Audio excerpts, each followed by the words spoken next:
I'm currently knee-deep in a Scottish bog, staring at a sheep that looks like it wants to fight me. This is what I call a chaos card moment. How did I get here? Well, I thought I was smarter than the thousands of hikers who use the actual path. I was wrong. My boots are sponges, and my pride is gone. How did a simple hike turn into a $500 disaster?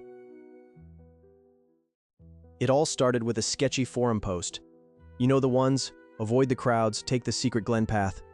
I believed it. I truly thought I'd found a hidden gem that would save me 3 hours of walking. Instead, I found a damp nightmare.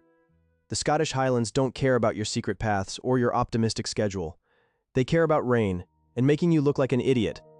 I marched off the beaten track with a smile on my face and a brand new pair of supposedly waterproof boots. What I didn't realize was that the path on the map was actually just a suggestion, or maybe a joke. A very cruel, very muddy joke. I wanted the authentic experience, and boy was I about to get it. But the question is, why do we always trust strangers on the internet more than actual signs? 10 minutes in, the shortcut turned into a vertical swamp. Then came the mist, a thick, gray wall that swallowed the world in seconds. Everything smelled like damp wool and regret. My waterproof boots?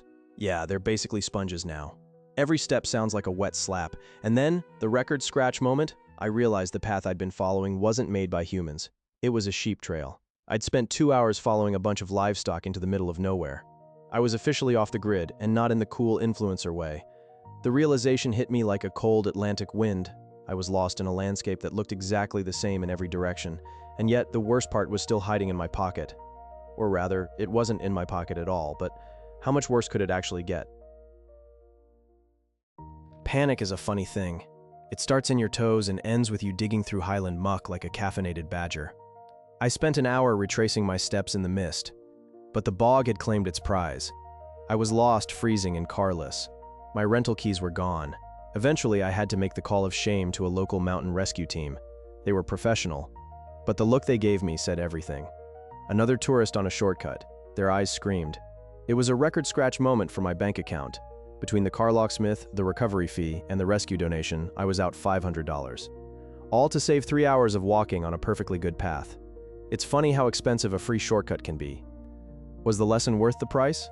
Let's just say my pride is still somewhere in that bog.